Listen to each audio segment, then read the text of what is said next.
It's a bear. Got this one right. Good morning, and yes, it's actually good morning. I'm finally got this thing done earlier than noontime, I hope, and we'll have it uploaded. Got the Deerfield cam up here, and man, always surreal looking with those moonfish in the background, especially when you see they turn sideways, they almost disappear. They don't look real. Oh, some more tarpon going by. All right, let's take a look at Monkey Hammer Friday and see what's going on in markets, and let me do my little quote first. This is actually a quote by me.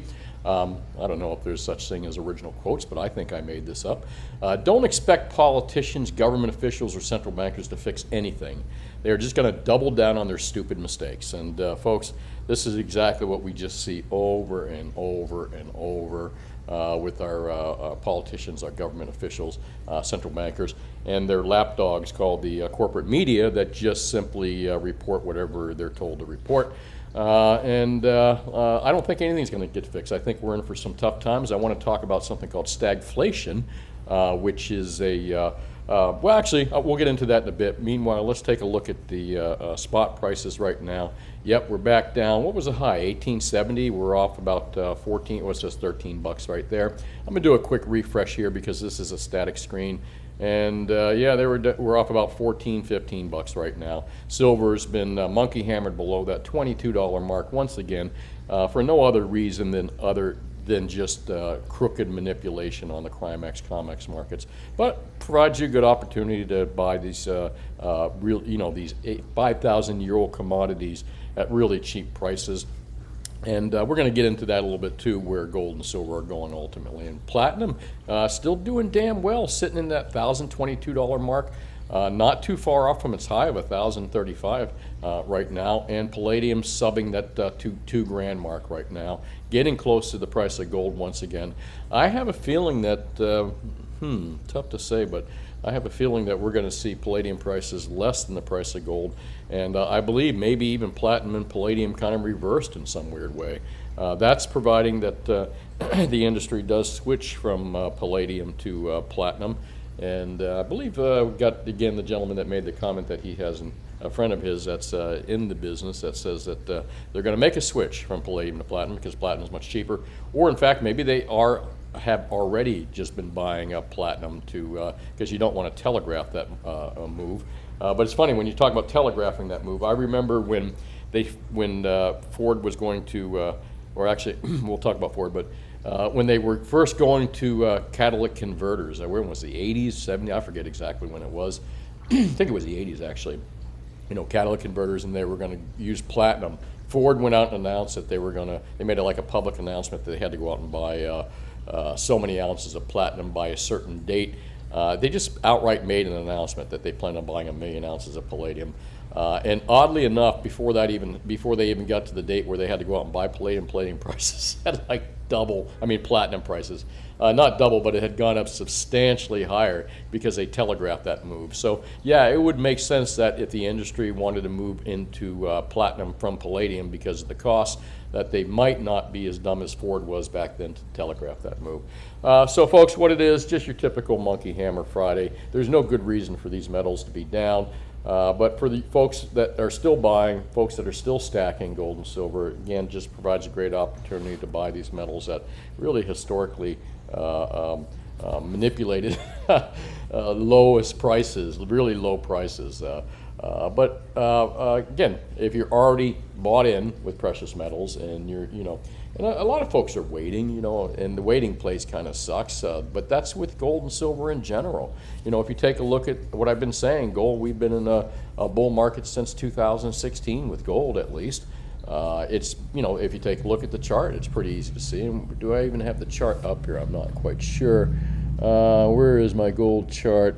We'll get over there here. There we go, macro trends. I'll just take a look from here. Got a couple charts up there. But just take a look at the charts. Here you go, 2016. Well, where are we? 2008, 2000. There we go, 2016. Right there, you start to see. There's your low right there, near your low. We've actually seen a recent low right here, but that was 2018.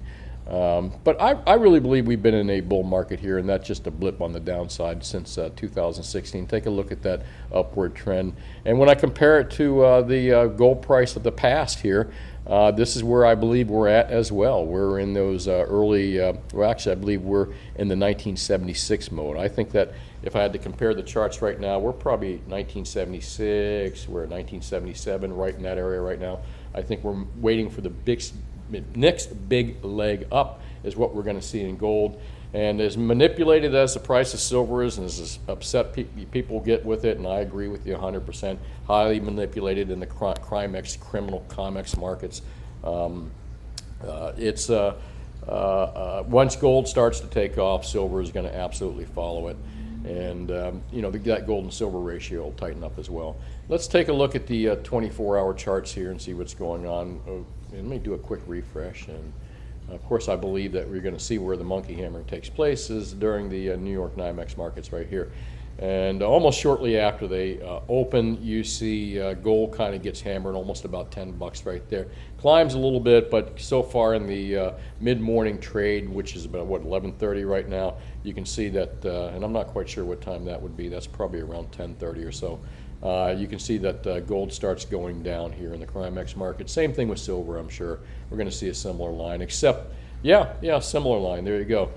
Starts at the opening of the Crimex markets here, and a kind of continuous line down. There's no good reason for silver to be down. There's no good reason for gold to be down. Again, these are simply big commercial banksters playing greed in the COMEX, Crimex markets, simply just manipulating prices down because they can. Why? Because they can.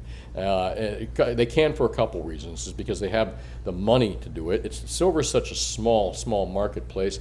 I forget what someone said. I remember it's definitely less than the trillions. It's in the billions on a yearly basis. Or that Crimex market is relatively a small market when it comes to commodities, okay, in silver. So they can, because they're big fish in a little pond, and they can create a lot of disturbance, and that's exactly what they do. And they have the money to do it at all as well, because again, they probably couldn't do it in the oil markets. It's probably a lot tougher. Not probably, it is a lot tougher for them to do in the gold markets. But when it comes to silver, it's such a small market. It's such a small, crooked casino here in the Crimex, New York COMEX markets, that not only do they have the money and the power and the ability to do it, they have no one stopping them from doing it, which includes COMEX, the CME group, which in my opinion is complicit with this. If they admitted it happened, they'd probably get sued and lose everything as well, or maybe even do some time, but that's unlikely because these fuckers are too big to fail and too big to jail. No less, good buying opportunities, sub $22 right now. Premiums are really not much better on the stuff, but every 50 cents, every dollar counts, especially when you're buying. Buy low, sell high. That's the whole idea. And we already know that we've been washed out in the sub $22 level for some time. If they get it sub 20, I'd be really surprised, but maybe in a complete financial meltdown, we could see sub 20. Until then, I think we pretty much set the bottom base at around that 2150 or a little bit lower than that. But let's see where it goes today. Tough to say. Again, never underestimate these crooked fucks. In my opinion. So let's take a look at the stock market and see what that's doing.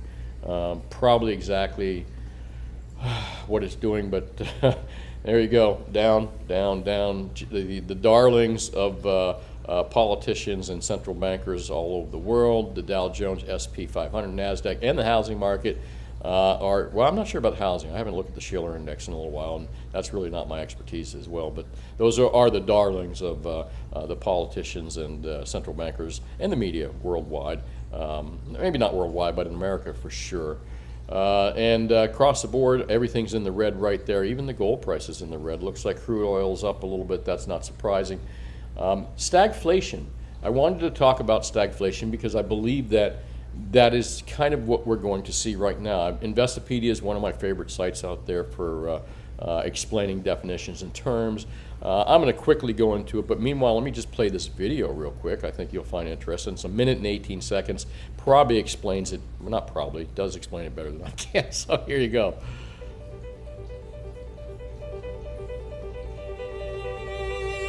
Stagflation is the term for an economic period of slow growth, relatively high unemployment, and rising prices. Other indicators of stagflation are reductions in gross domestic product and other productivity measures.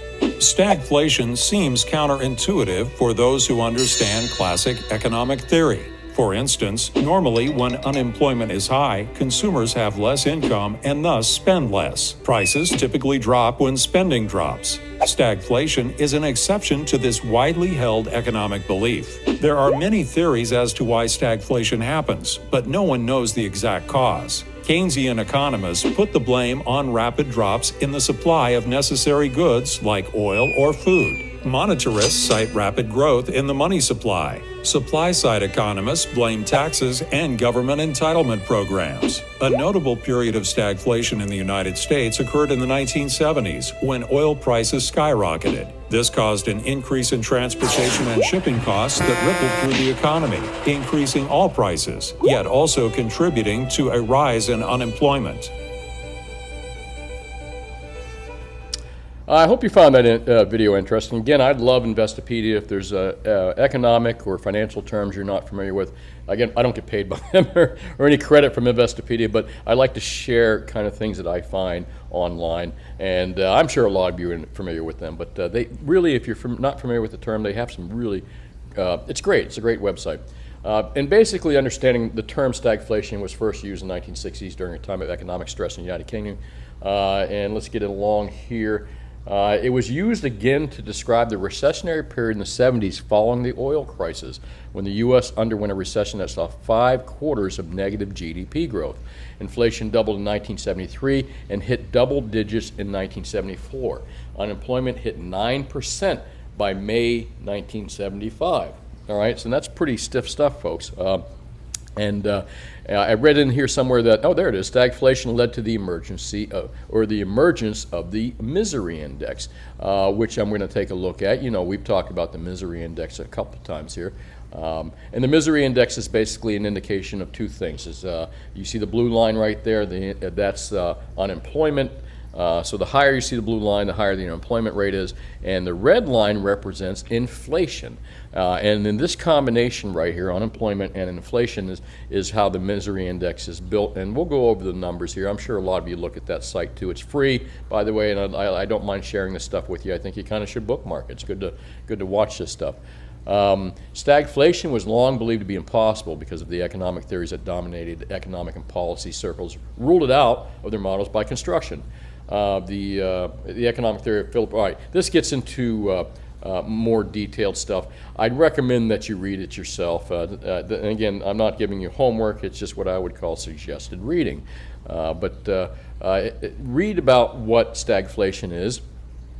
And here, let me see if I can find any more little key takeaways here at points. And well, stagflation theories, oil prices. All right, here you go. I mean, think about this, folks, too. What we're talking about. Higher unemployment, which we're going to see. Even though we're seeing unemployment levels at lower than they have been in the past, apparently it looks like there's going to be a lot of layoffs. If you've noticed the recent news, the last day or two, Tesla's talking about 10% of their workforce. A lot of other companies are talking about downsizing. So we're going to start seeing that blue line on the misery index starting to climb, all right? And oil prices, without a doubt, we're seeing oil prices going to continue to go up.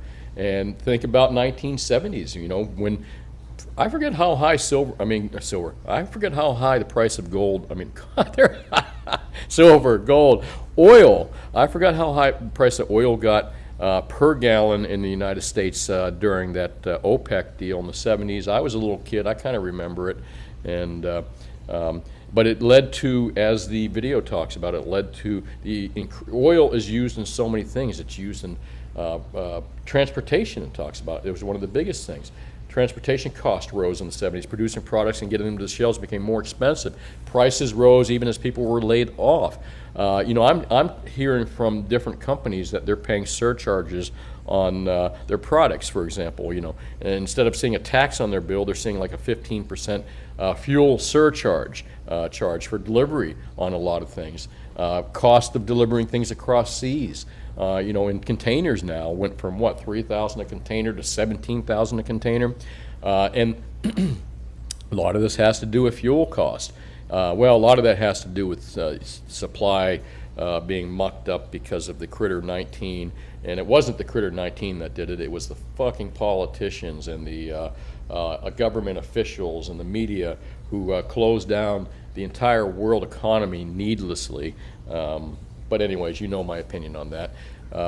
Well, transportation costs. Here's another reason for stagflation. Poor economic policies. What's the beginning of my quote today? Don't expect politicians, government officials, or central bankers to fix anything. They're just going to double down on their stupid mistakes, all right? That's exactly why I say that kind of stuff.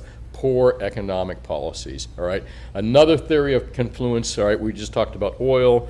We just talked about unemployment. Now, again, I've been talking about the similarities. What I believe is what we're looking at with the price of gold is similar where we were here in, see that, July 1976, 1977. I think that in a comparable time frame for the gold chart, this is where we are right now. We're in the early stages of the next bull market in gold, major move in the gold price. And not because gold is just magically that much more rare or tougher to get. It'll get tougher to get when more people start buying it, and that's what will cause that higher bull market. But the truth is the value of a dollar is just shit. The value of the dollar is shit. You got to look at this chart right here, which is the consumer price index. You know, this is just, think about this. This is just the last, what was it, 10 years, I think? I think I did a 10-year chart. Take a look at that. That's fucking devastating, folks. And they're showing the recession right here. I don't believe we ever have gotten out of a recession. If we did, we wouldn't see this line continuing to fall at such a deep pace. I think they've jawboned us out of a recession. They're pretending they're not in a recession, but the middle class knows where we're at. The poor, well, they've always known where we're at. And the rich just keep kind of getting richer right now, but they're getting nervous now as well as their borrowing costs go up. Remember, it's the rich that can borrow at those super cheap numbers. It's the big corporations that can borrow, not the average Joe out there. So as the purchasing power of the consumer dollar goes down, again, folks, a lot of people in the world confuse inflation as a nice way. And again, I know we're talking about stagflation, but inflation is really an excuse. It's a what do you call it when you blame someone else for something? But anyway, scapegoat. You want to just call it the scapegoat. Inflation is a scapegoat. But the truth of the matter, it has nothing to do with products costing more per se. It doesn't cost much more in labor and time and effort than it did in the past to create donuts or whatever the frick, you know what I'm saying, from donuts to firearms to cars, all right? What it is the value of the dollar is less and less and less, which creates the illusion that the product, not the illusion, but it's the truth, that the product gets more and more and more expensive. And it's easier for most consumers to blame manufacturers, companies that own these places that make things. It's easy to blame the oil executives, but it's hard for most Americans, I'd say most people don't understand what the dollar really is, to figure out that it's really the decreased buying power of the dollar. Well, here's a graph. I mean, we all know that. And again, look at the maximum chart here. It all goes downhill from when the Federal Reserve central bankers took over the U.S. money system.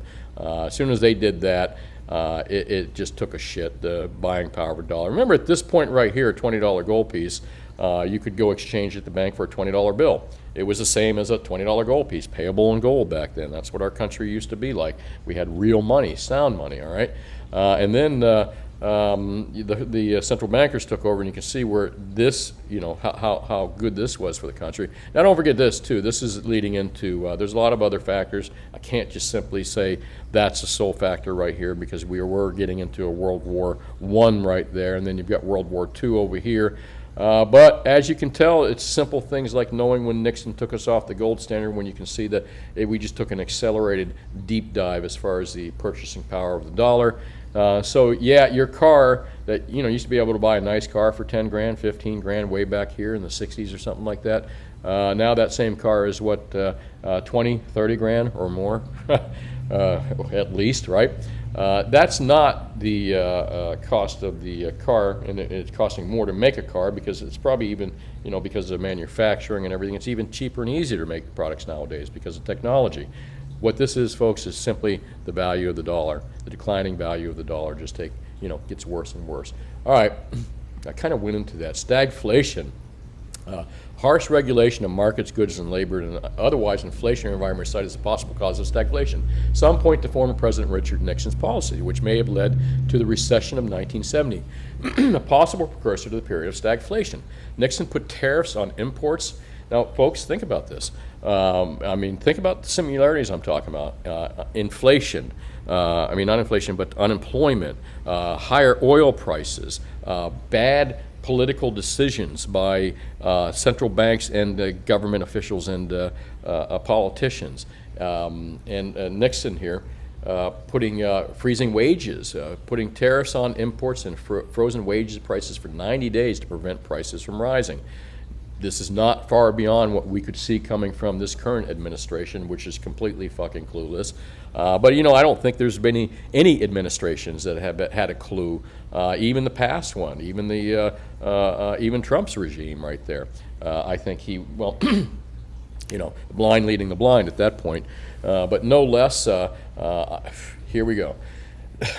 Let me move out of this. Don't need that. While appealing like the previous theory, this is an ad hoc explanation of stagflation. All right, the gold standards. Other theories point to the monetary factors that may also play a role in stagflation.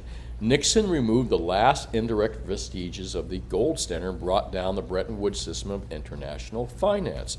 This removed commodity backing for the currency and put the U.S. dollar and most other world currencies on a fiat basis ever since then. And folks, again, it's simple to see on the charts because there's your fiat currency right here. Where is our price? There we go. See right there? There's the start of the fiat. Look at this. Woo! Check out gold prices here. They kind of take off. And folks, we're in just an accelerated period of that inflation, an accelerated period of that unemployment that we're starting to see back then. The acceleration of the price of oil. One of the reasons this country is so successful is because we've enjoyed cheap oil. And maybe oil for all these years has been highly manipulated to the downside in the oil markets. I don't know. I'm going off on a tangent there, but I see a lot of similarities between then and now. And I believe that we are going to be moving into a period of stagflation under the definition of Investopedia. So if you want to read more about stagflation, close your eyes and make you dizzy by doing this fast, but Investopedia, great definition, and it plays out in the graphs, it plays out in the numbers. Take a look at Biden right now. This is the misery index. Biden's currently sitting at 11.86. Again, most of this misery is due to inflation, but we're in for major layoffs coming up, folks. Again, Tesla's talking about laying off 10% of their workforce. I think we're going to see that coming up as well. And as far as Investopedia's definition of stagflation, we've hit every single point, all right?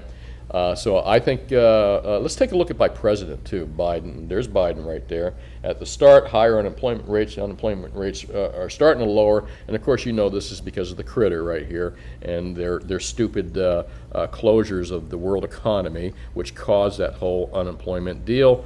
And actually has caused a lot more problems. And again, don't let them blame it on the critter. It wasn't the critter, it was how they reacted to the critter is what killed the economy, killed the golden goose here all over the world. All right, let's take a look. As I said, close your eyes because that'll make you dizzy. Some of you, a little motion sickness. And let me shut that. There you go. Turn that off. Let's do index by president. I think this is kind of cool. And let's see across the board who's got the worst track record here.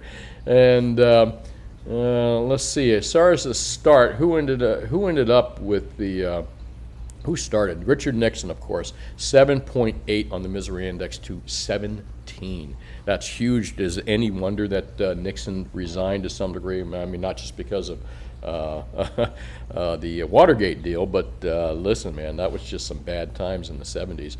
I was pretty small, so I don't remember as clearly as some folks older than me. But again, I see a lot of similarities between Nixon's time and Biden's time right now as far as the misery index, inflation, fear, and all this stuff. Jimmy Carter, James E. Carter. 1977, remember, here's where I've been telling you. I think we're heading into the similar type area here. He started with 12.72 in the misery index. How close is that to Mr. Biden? Well, Mr. Biden started at 7.7, but take a look at this, 12.72. Jimmy Carter ended in the misery index at 19.72, which seems to be the highest that we've ever seen the misery index since this index has been taken, okay? So there you go, 19.72 under James Carter's administration. I think that Joseph Biden is moving up on this list dramatically. He started with a 7.7.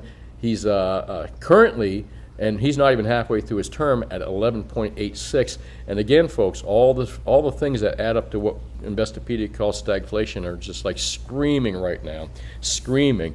And another good reason why not to worry about your gold and silver, because people will flee to hard type economies when they lose faith in institutions, whether they're banking institutions or political institutions. Take a look at Bush too. I mean, he was up there, but he kind of maintained that. Let's see who has Gerald R. Ford. All right, Gerald R. Ford. We can't say that the high. Well, it is Jimmy Carter's the highest, but Mr. Ford, Ronald Reagan, both started with the extremely high misery indexes, but they did end their presidencies on a much lower level, especially Ronald Reagan, who inherited that mess from Jimmy Carter, took his misery index from a 19.3, 10 points lower to a 9.72, which is kind of more in line with the average. And what is the average? Well, there's your averages. By the way, this is free. You can go to the site anytime. It's called the miseryindex.us. Highly recommend that you put this on your bookmark bar as well. Hey, where can we go on stagflation and a declining economy and potential political revolutions and stuff like that across the globe? Well, I tell you where, food. You can screw with people's money, you can screw with their homes, you can screw with a lot of stuff, but don't screw with food, man. And maybe I'm overestimating food a little bit, but food plays a major role. Take a look at the price of wheat. I was a little bit curious. I didn't realize this, but we did see high wheat prices like this in February 2008 during the financial collapse. I don't remember wheat being that high in 2008, do you? During the total collapse, but apparently it was for whatever reason. Anyone got comments on there? Because I was expecting didn't expect to see this spike right here in again March 2008, where wheat prices were apparently almost as high, if not as nearly as high as they are today. Okay, so that surprised me, but no less these high wheat prices. Now that kind of fell off a cliff. If you look at 2008. Not even a couple months later, it had fallen back to its average levels, which was around $500 a ton. I'm gonna presume that's a ton. Maybe I'm wrong, but look at that. I don't think this line's coming back down, folks, and that means sustained higher food prices. And how do you create revolutions? Every color revolution that's been started out there. By the way, America, one of the things we do is regime change. We do it really good, and we've done it. We've done regime change in Vietnam. We've done it in. I'm just going back as far as I can. Panama. We've done regime changes in Libya. The color revolutions is what they call them. Egypt. Color revolutions are basically the State Department and the CIA. Along with NATO and others, probably creating disturbances in other people's countries to change their governments. And that's what we did also with Ukraine in 2014. And again, we have the Newland-Pyatt phone call to prove that. But boy, where was I going with this? With the war, I kind of got off into the war a little bit here. But no less, because of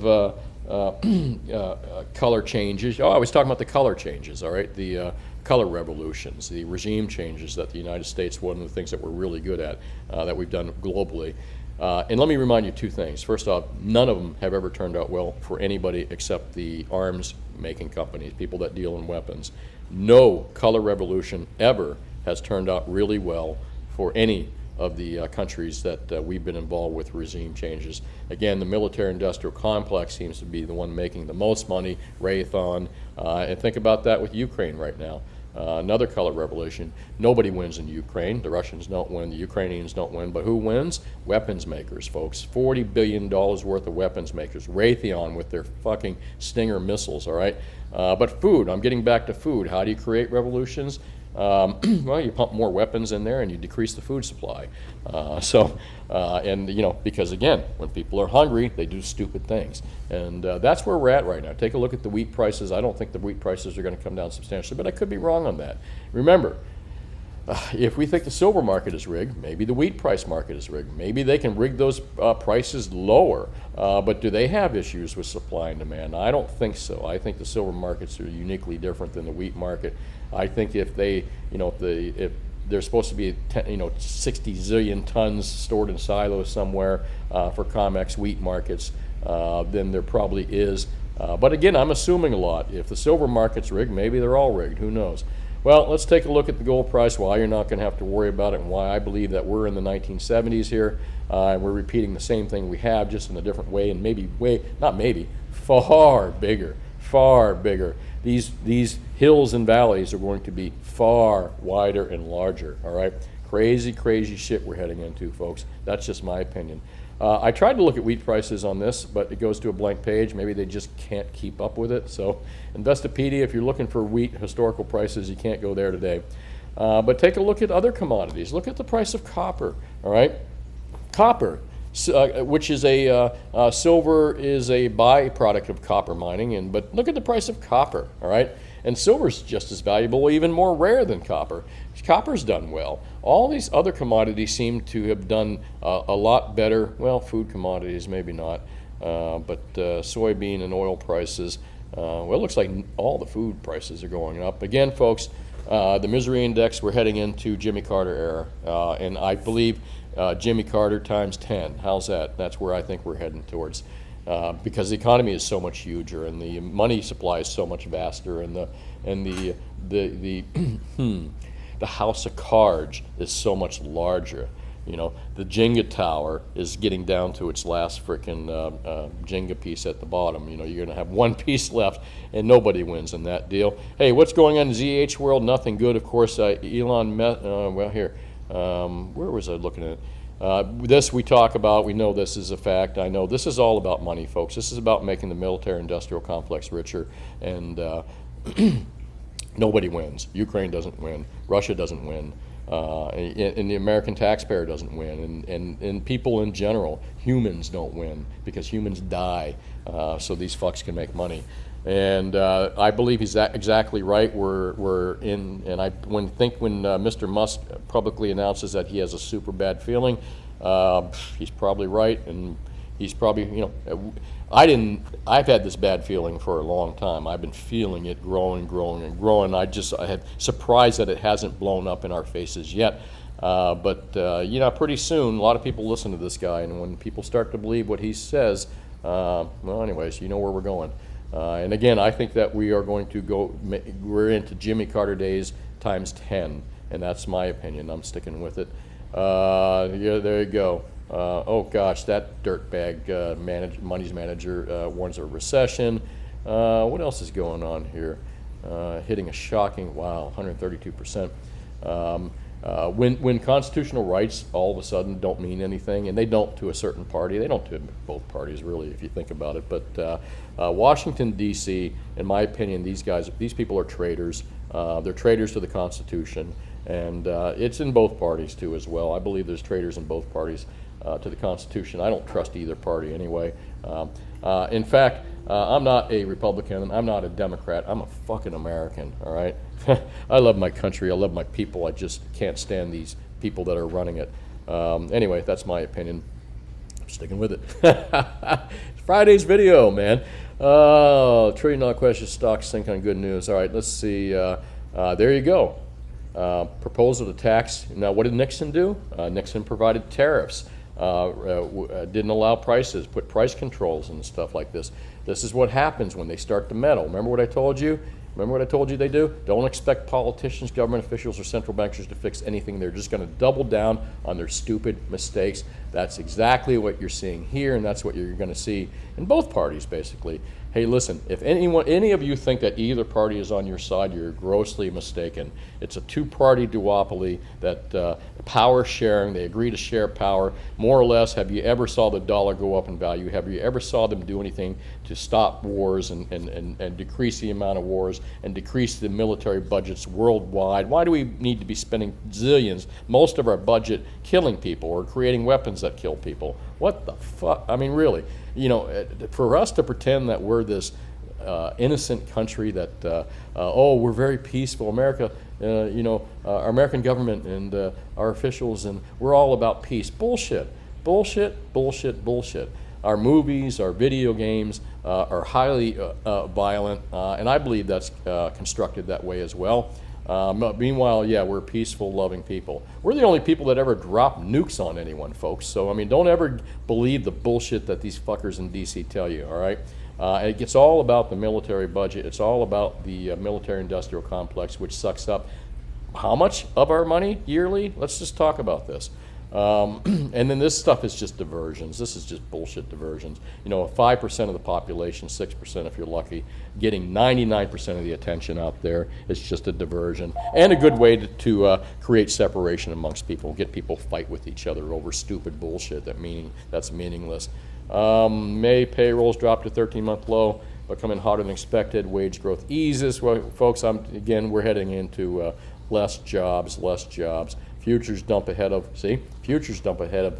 Musk's super bad feelings. So you see what I said? When that man speaks, a lot more people listen than when you and I speak, for sure. Anyways, and that's who, you know, thank God for the Joe Rogans and the Musks out there. You know, really, I got to tell you, you know, love them or hate these guys.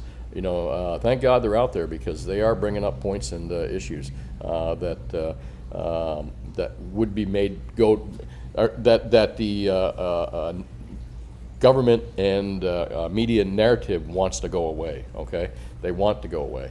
They want to get rid of those voices. But when you have the power that Rogan and Musk have, it's big. It's big. Again, love them or hate them. All right, we're going to move out of here. Best deal out there, folks, is still what I've been telling you. So if you're new to my videos, avoid American Silver Eagles and a lot of the Sovereign products. Stick with 100-ounce bars, 10-ounce bars, and kilo bars. Cheapest thing out there. And as you know, I'm in South Florida, so if you live in South Florida, you can come deal with us. We're open 10 to 4 Mondays through Fridays. Been in this location since 1995, and I will beat the local people down here in South Florida. I'll also beat JM Bullion, who happens to be the 800-pound honest gorilla. They're honest company out there that has.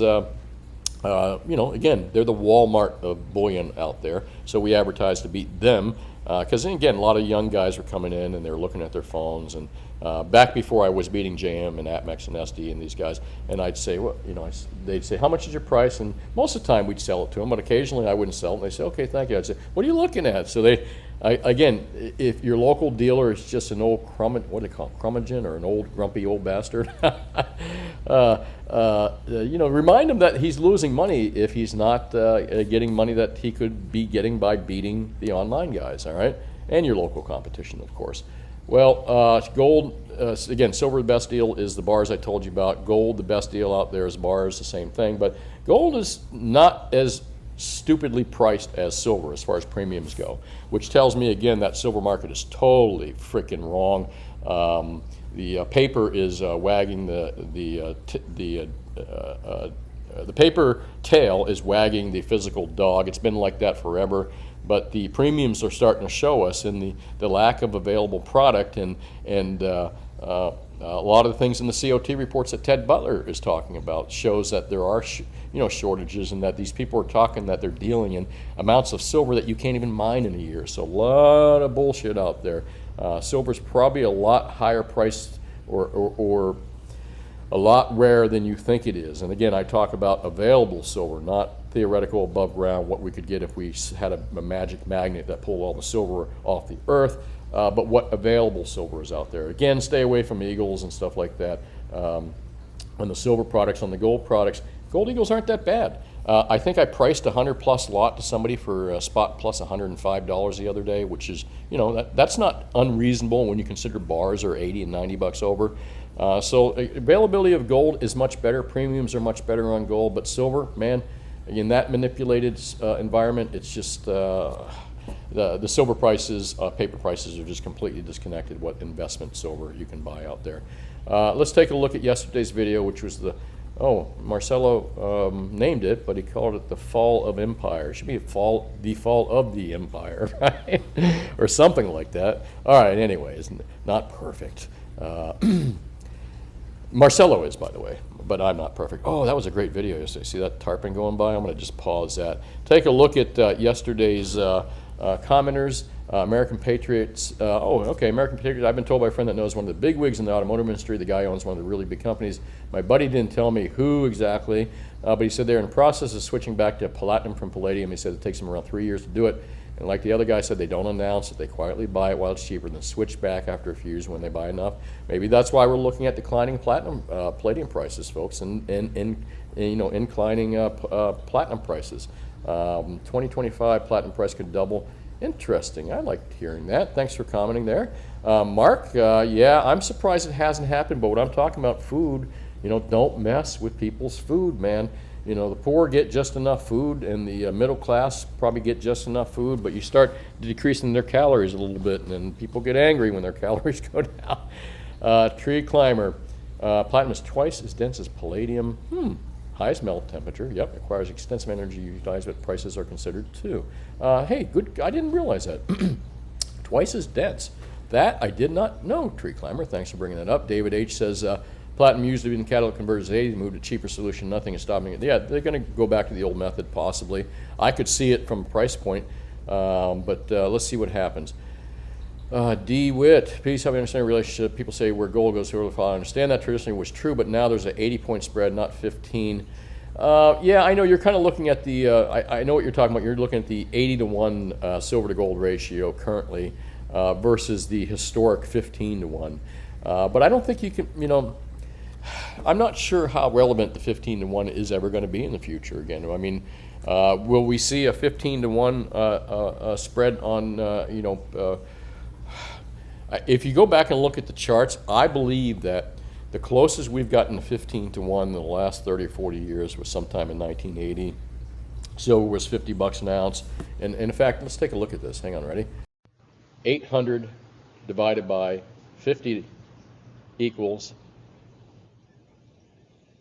It's 16. Whoa, there you go. 16 to 1. I think in 1980 we got to a 16 to 1. Since then, we've never been back there.